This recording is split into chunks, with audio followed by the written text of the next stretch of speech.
су тасқынына қарамай өнімізді отырғыздық. Полын жан-жағалай дамы құрастырып, бассейн қазып өзімізге. Жыл сайын біздер 60 гектар өнім отырғызамыз.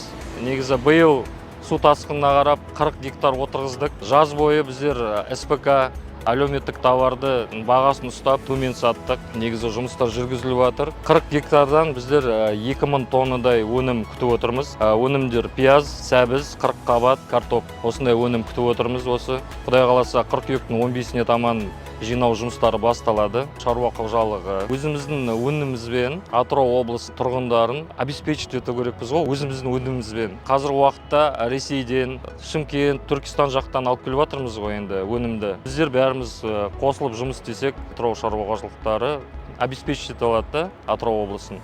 Соған жұмыс жүргізіп жатырмыз енді. Құдай қаласа келесі жылдан бастап 2 есе, 3 есе артаймыз енді өзіміздің өнімімізді.